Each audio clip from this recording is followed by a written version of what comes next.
함께 하실 하나님의 말씀은 창세기 7장 1절부터 12절까지의 말씀입니다. 창세기 7장 1절부터 12절까지의 말씀입니다.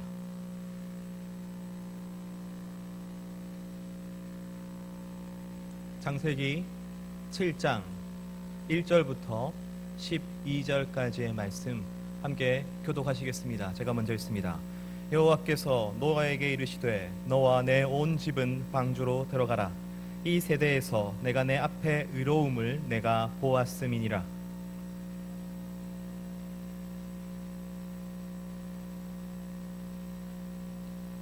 공중의 새도 암수 7씩을 데려와 그 씨를 온 지면에 유전하게 하라.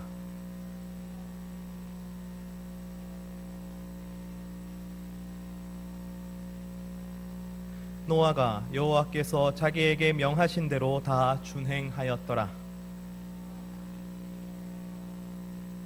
노아는 아들들과 아내와 며느리들과 함께 홍수를 피하여 방주에 들어갔고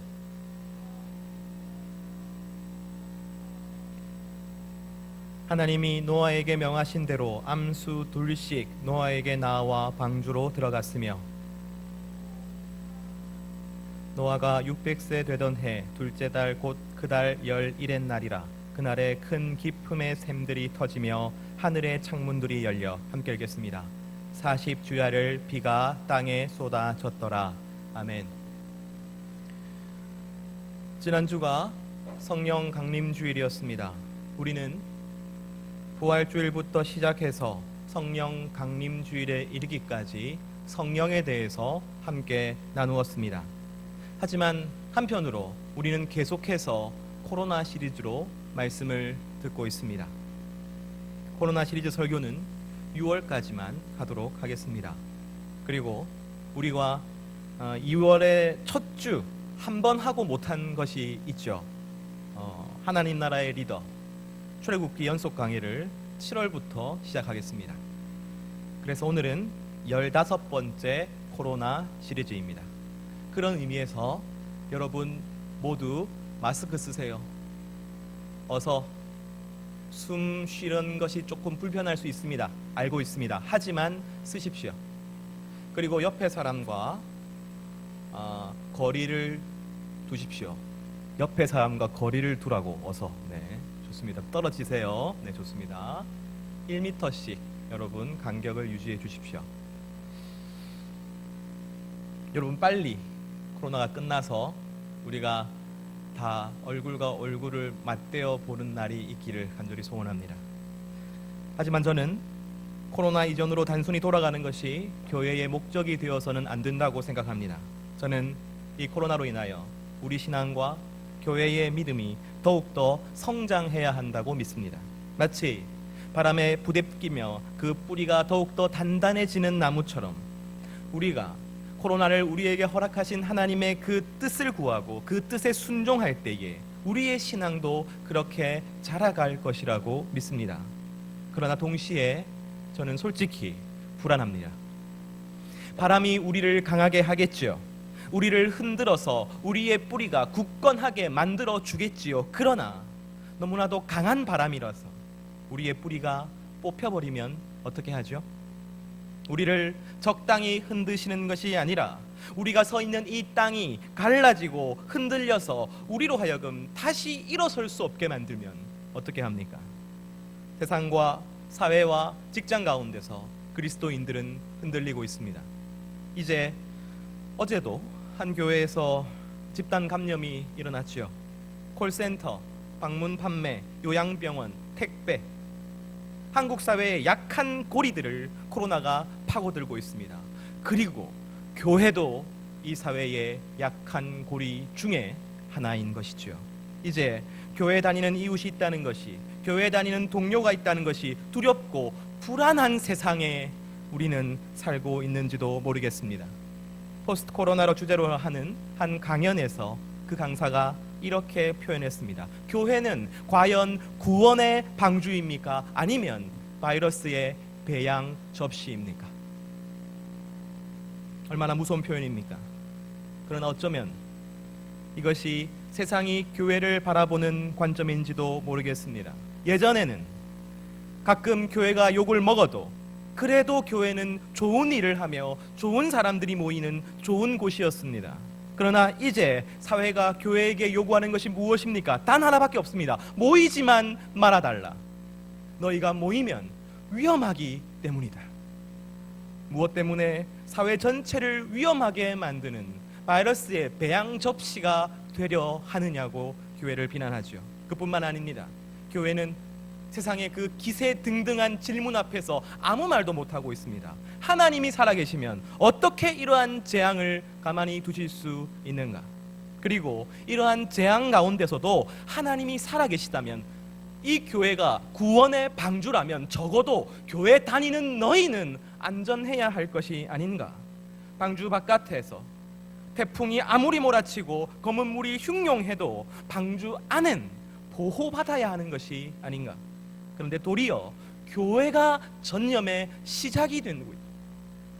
어리석고 부주의한 행동으로 지역사회를 더 어렵게 만들고 있지 않는가? 그렇다면 교회는 도대체 왜 존재하는가? 바로 그것이 세상의 질문입니다. 저는 이 이야기를 듣고 너무나도 화가 났습니다. 하지만 동시에 너무나도 고민이 되었습니다. 그러한 비난이 공정하지는 않지만 그러나 예수 믿는 사람과 예수 믿지 않는 사람이 동일하게 감염의 위험 앞에 있는 것이 사실입니다. 교회라고 하여 더 안전하지 않는 것이 사실입니다. 교회가 이 사회의 이 감염에 대하여 일부 책임이 있는 것이 사실입니다.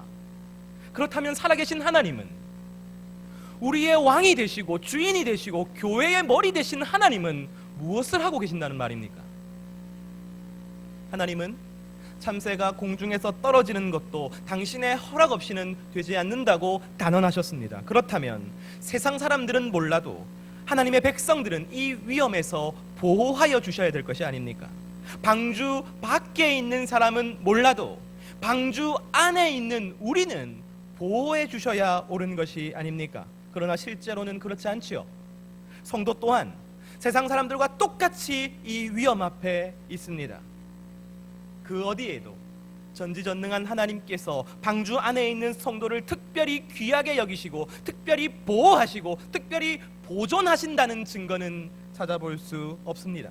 도리어 우리는 많은 사람이 함께 모임으로써 집단 감염의 위험에 더 노출되어 있지요. 물론 우리는 최선을 다해서 조심하고 혹시 모를 사태에 대비하고 있습니다. 하지만 세상이 교회야 제발 모이지 말아라고 했을 때 왜 우리가 유흥업소는 가만히 두고 영화관은 가만히 두고 버스와 지하철은 가만히 두고 교회만 가지고 뭐라고 하느냐, 이렇게 말하면 안 되는 것이지요. 우리 교회는 하나님이 보호하시기 때문에 괜찮아라고 말할 수 있어야 하는 것이 아닙니까? 그러나 그렇지 않습니다. 우리는 이 코로나 시대 가운데 답이 필요합니다. 도대체 하나님은 무엇을 하고 계시고 교회는 무엇을 하고 있는가, 어떤 곳인가라는 이 질문에 대하여 답이 있어야 하는 것이지요. 오늘 설교는 그 답을 함께 찾아가려 합니다. 먼저 방주가 무엇입니까? 그리고 방주와 같은 교회는 어떠해야 합니까? 바로 그것을 함께 살펴보도록 하죠. 방주는 크게 세 가지 특징이 있습니다. 우리 모두가 잘 알듯이 노아가 방주를 만들었죠. 방주는 배가 아닙니다. 커다란 배가 아니라 커다란 바구니에 가깝습니다. 거대한 네모난 상자에 가깝습니다. 모세가 그 안에 담겨져서 강에 떠내려갔던 갈대 상자와 이 방주가 똑같은 단어입니다. 그러니까 돛도 없고 닷도 없고 노도 없습니다. 방주의 방향을 조정하거나 속도를 조절할 수 없는 것이지요. 그냥 물에 둥둥 떠다녀야 하는 것이 방주입니다. 방주에 타고 있다고 해서 방주를 자기 뜻대로 움직일 수 없는 것입니다. 방주는 오직 하나님께서 뜻하신 대로 움직여가는 것이지요. 방주의 주권, 방주의 조종, 방주의 길은 오직 우리 하나님께 달려있는 것입니다. 교회도 동일합니다. 교회 또한 교회에 있는 그 구성원들이 자기들끼리 마음을 모으고 자기들끼리 생각을 모아서 움직여가는 곳이 아닙니다. 교회는 그래서 더디 갈 때가 있습니다. 교회는 흔들릴 때도 존재합니다. 효율적이지도 않지요. 하지만 바로 그런 곳이 교회입니다. 교회는 그저 하나님께서 가라고 하시면 가고 하나님께서 서라고 하시면 서는 곳입니다. 하나님께서 머물라고 하시는 그곳에서 머무는 것이지요. 오직 우리 주님께만 주권이 있는 곳, 주님만이 조정하시는 바로 그곳이 교회인 것입니다. 두 번째 방주의 특징은 무엇일까요? 방주의 문을 오직 하나님께서 닫으신다는 것입니다. 방주의 문이 너무나도 크고 거대해서 하나님 밖에는 닫을 수 없었다, 이렇게 이해할 수도 있지만, 한편으로 이 방주에 들어가고 들어가지 않고가 오직 하나님께 달려있다라고 해석할 수 있는 것이지요. 하나님께서 노아와 그의 가족들을 방주에 들어가게 하십니다. 하나님께서 모든 생명들을 방주에 들어가게 하십니다. 그리고 하나님께서 방주의 문을 닫으십니다. 방주에 타는 사람들을 누가 정합니까? 자신이 결정해서 내가 방주에 타야겠구나라고 생각합니까? 그렇지 않습니다. 하나님께서 방주에 탈 사람을, 방주에 탈 생명을 정하시는 것이죠.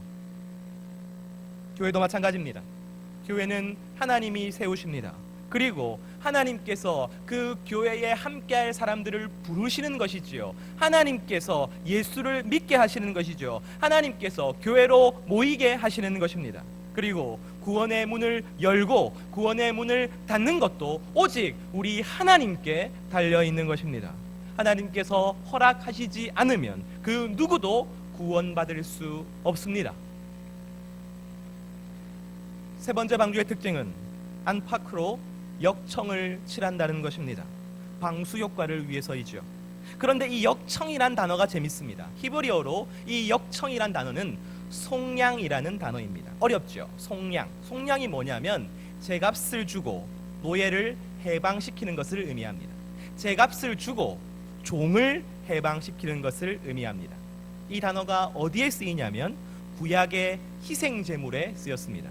그러니까 죄인인 한 사람이 제값을 주고 산 양이나 소나 비둘기를 죽여서 그 피로 내 죄가 사해지는 것, 바로 그것을 속량이라고 불렀습니다. 그런데 똑같은 단어가 바로 노아의 방주에 발라진 그 역청이라는 단어인 것이죠. 홍수에서 나를 보호하는 것이 무엇입니까? 바로 그 역청입니다. 바로 그 속량인 것이지요. 이 속량이 바로 예수 그리스도의 보혈을 의미하는 것입니다. 교회도 마찬가지입니다. 교회가 세상과 다른, 세상과 차이가 나는 점이 어디에 있습니까? 교회에서 종교적인 표현을 쓰고 교회 다니는 사람들만 아는 노래를 부르고 순서에 맞추어서 예배를 드리는 것이 세상과 다른 점입니까? 그렇지 않습니다. 교회는 예수 그리스도의 보혈의 은혜가 있기 때문에 세상과 다릅니다. 예수 그리스도의 그 보혈의 은혜가 우리를 보호하기 때문에, 예수 그리스도의 그 보혈의 은혜가 우리와 함께 계시기 때문에, 예수 그리스도의 보혈의 은혜가 우리를 변화시키기 때문에, 바로 그렇기 때문에 교회는 세상과 다른 것이지요. 바로 이 세 가지가 방주의 특징입니다. 그리고 이 세 가지가 교회의 특징이기도 하지요.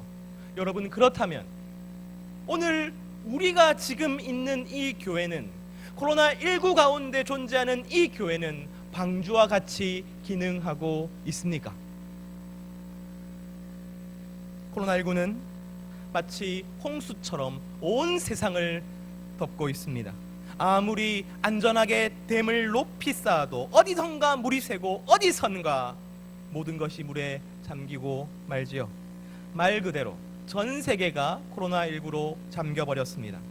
저는 이 코로나19가 하나님의 분노 때문이라고는 생각하지 않습니다. 하지만 그럼에도 불구하고 이 코로나19의 홍수 가운데 우리에게 필요한 것이 무엇입니까? 바로 방주인 것이지요. 그리고 저는 우리 교회가 그러한 방주가 되어야 한다고 믿습니다. 그렇다면 지금 그 방주 안에 계신 성도 여러분, 그 방주 안에 계신 청년 여러분, 여러분은 과연 안전합니까? 여러분이 방주 안에 있기 때문에 여러분들은 마스크를 쓰지 않아도 되고, 여러분들은 손을 소독하지 않아도 되고, 여러분은 그저 함께 모여서 노래하고 찬양하고 크게 기도해도 아무 상관없습니까? 여러분, 그렇지 않지요. 왜 주님은 방주 안에 있는 우리를 보호하지 않으십니까? 분명히 우리가 교회 안에, 분명히 우리가 이 방주 안에 있는데 하나님은 방주 밖에 있는 사람과 똑같이 우리를 대하시는 것입니까? 우리가 방주 안에 있기는 한 것입니까? 여러분, 저는 진짜 여러분이 방주 안에 있다고 믿습니다. 다시 말씀드리겠습니다. 저는 여러분 모두가 하나님이 만드신 방주 안에 있다고 믿습니다. 하지만 저는 오직 우리만 방주 안에 있다고는 생각하지 않습니다. 창세기 7장 2절에서 3절 말씀 함께 읽습니다. 시작.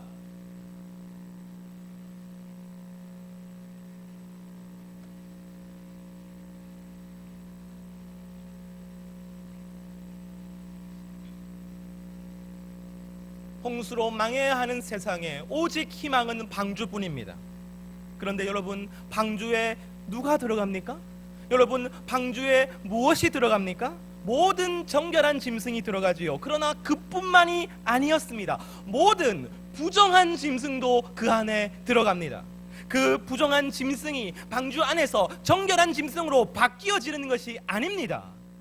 부정한 짐승은 그냥 부정한 짐승으로 남아 있습니다. 그럼에도 불구하고 그 부정한 짐승들도 방주 안에 들어갑니다. 그렇다면 그 방주가 보호하고 있는 것은 무엇입니까? 여러분, 성도입니까? 맞습니다. 하지만 성도만 보호하고 있는 것이 아니지요. 거룩한 모든 것과 부정한 모든 것, 이 온 세상을 방주는 보호하고 있는 것입니다. 바로 이것이 제가 찾은 대답입니다.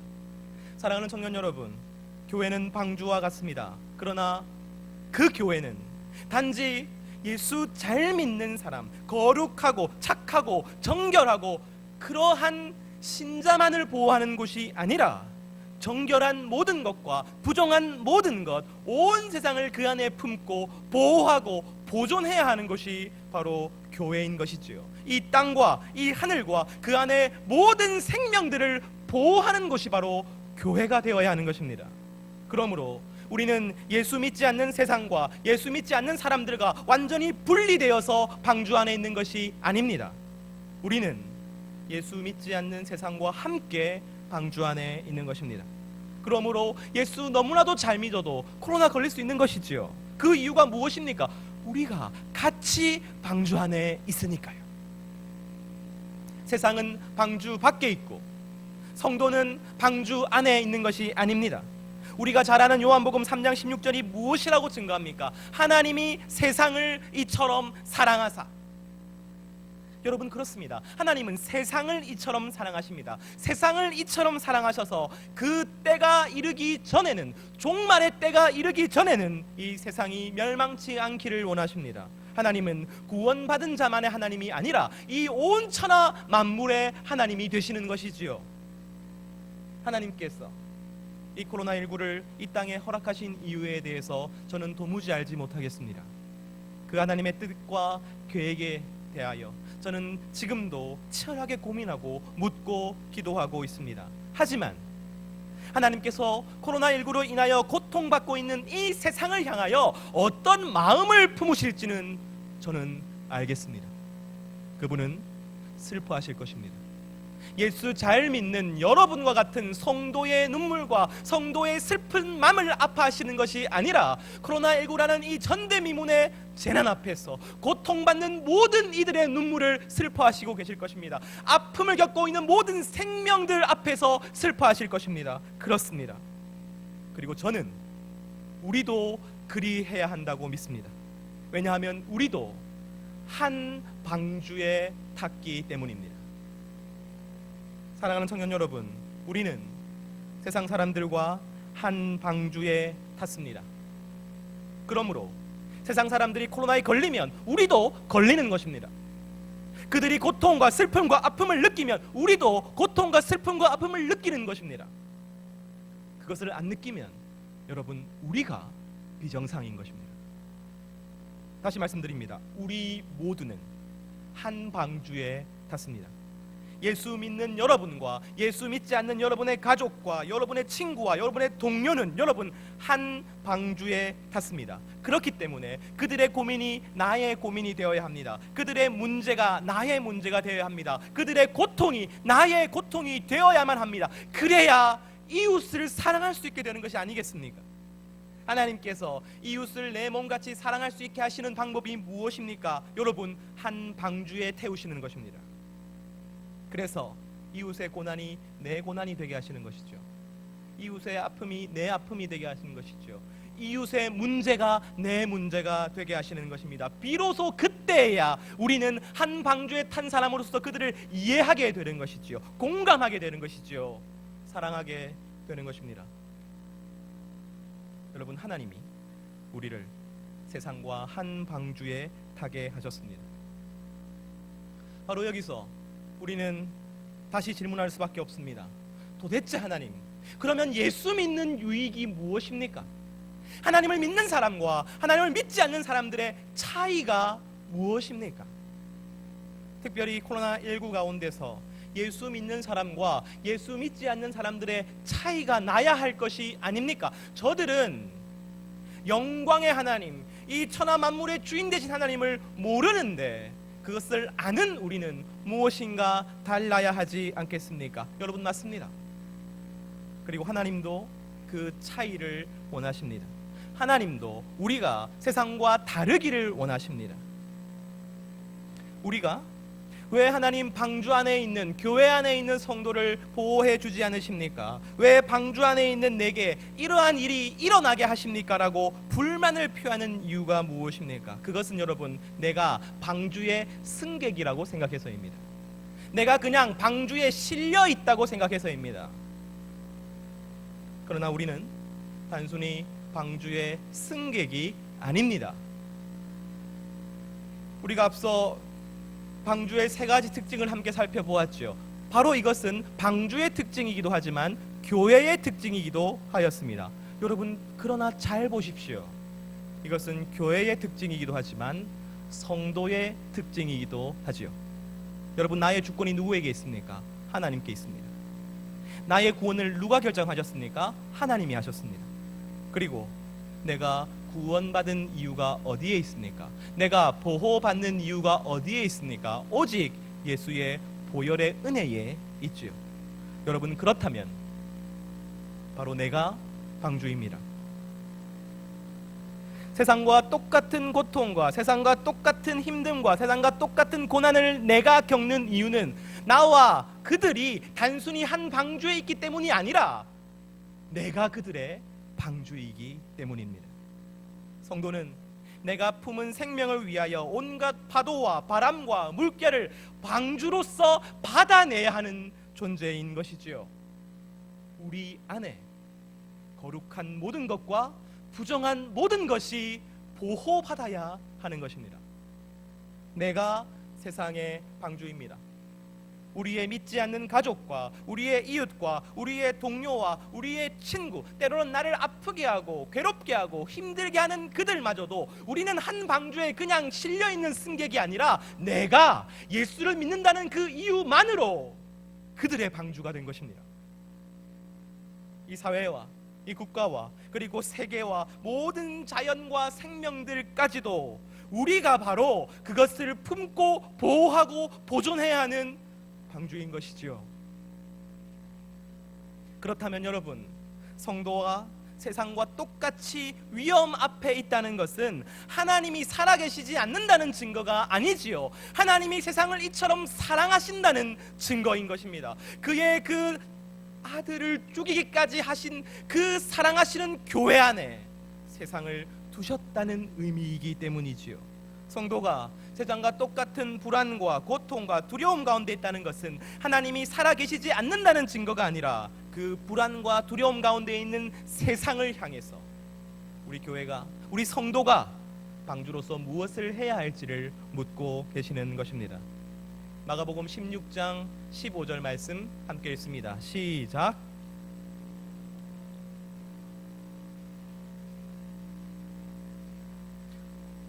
여러분 좋은 성경을 보시면 지금 여러분들 안 가지고 계신 것 같아요. 15절에 만민이라는 단어에 각주가 되어 있습니다. 다르게 해석할 수 있다는 이야기예요.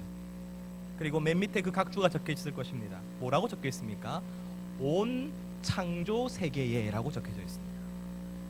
만민에게 복음을 전하라 라는 이 말씀은 실은 온 천하 창조 세계에 복음을 전하라 라는 예수 그리스도의 명령이신 것이지요. 바로 이것이 저는 이 세상의 방주가 되라는 예수님의 명령이라고 생각합니다. 저는 코로나19가 교회와 그리고 성도들에게 중요한 질문을 던지고 있다고 믿습니다.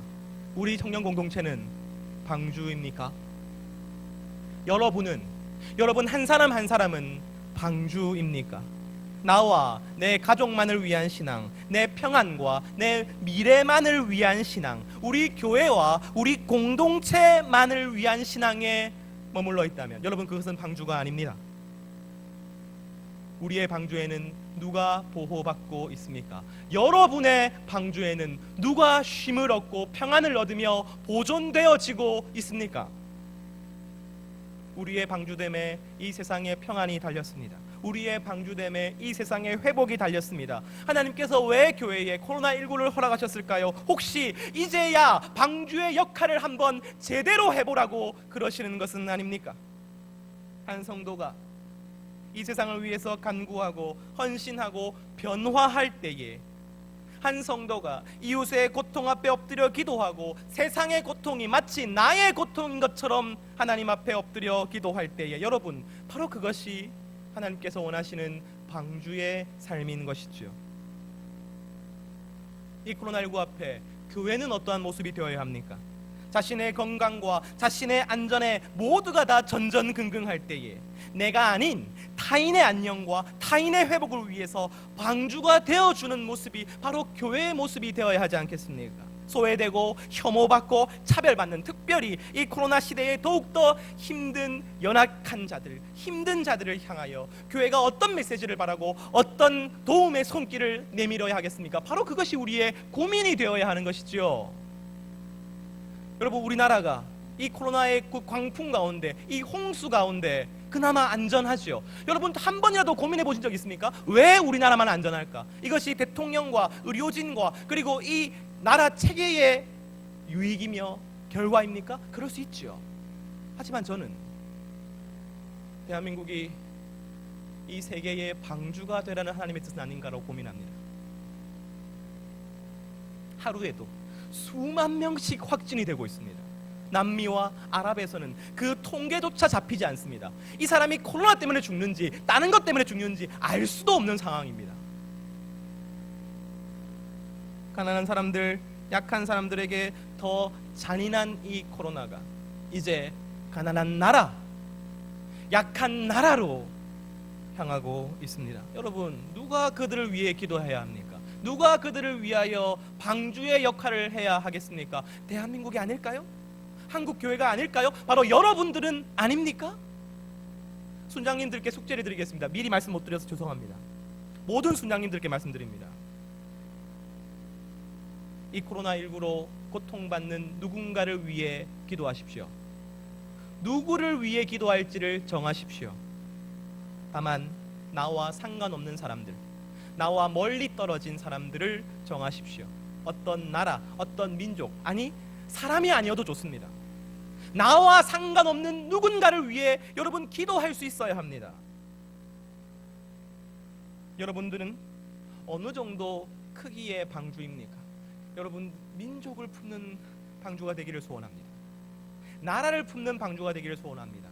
순장들이 한 타겟을 정해서 우리가 이 코로나 가운데 슬퍼하고 힘들어하고 고통 가운데 있는 저들을 놓고 기도하겠다, 그 순위 함께 기도하십시오. 다음 주에 여러분께 다 발표하겠습니다. 이 수는 누구를 위해서, 무엇을 위해서, 어떤 나라, 어떤 민족을 위해서 함께 기도할 것이다. 주의 청년이 예수를 믿게 되었습니다. 여러분 그 청년이 어떻게 살아야 합니까? 예수 때문에 내 일생 평안하고 안전하고 행복하게 사는 것이 우리의 목적이 되어야 됩니까? 그렇지 않습니다. 청년이 예수를 믿는다면 이 땅 가운데서 세상의 방주로 어떻게 살 것인지를 고민해야지요. 하나님이 주신 재능과 하나님이 주신 능력과 하나님이 주신 기회로 어떻게 이 세상을 더 바르게 하고 회복시키고 온전케 하며 보호할 것인지를 고민해야죠. 여러분은 방주의 삶을 고민해야만 합니다. 우리의 고민은 내 자신이 어떻게 살아남을지가 아니라 저들이 어떻게 살아남을지가 되어야 합니다. 우리의 고민은 내가 어떻게 보호받아야 할지가 아니라 우리의 이웃과 이 세상이 어떻게 함께 보호받게 만들 것인가가 되어야 하는 것이지요. 여러분 각자의 삶의 자리에서 여러분이 품은 자들에게 방주로서의 책임을 다하십시오. 그들이 예수를 믿든지 그들이 예수를 믿지 않든지, 그들이 여러분이 방주인 것을 알든지 모르든지, 때로는 내가 그들 앞에서 약자가 되고 내가 그들 앞에서 을이 되고 병이 되고 정이 되는 한이 있다 하더라도 하나님의 눈으로는 바로 여러분이 방주입니다. 그들의 생명을, 그들의 안전을, 그들의 평안을, 그들의 영혼을 위해 여러분 방주가 되십시오. 바로 그것이 교회의 책무이며 성도의 책무입니다. 그것이 코로나19를 통해 하나님께서 우리에게 보여주시고자 하는 삶의 길이라고 저는 믿습니다. 함께 기도하겠습니다. 기도하실 때에 주님이 코로나 가운데 하나님의 뜻과 그 마음을 내가 알게 하여 주옵소서. 그리고 하나님 내 삶의 현장에서 내가 방주로 살아가게 하옵소서. 이 시간 하나님 앞에 간절히 기도드리겠습니다. 기도합니다.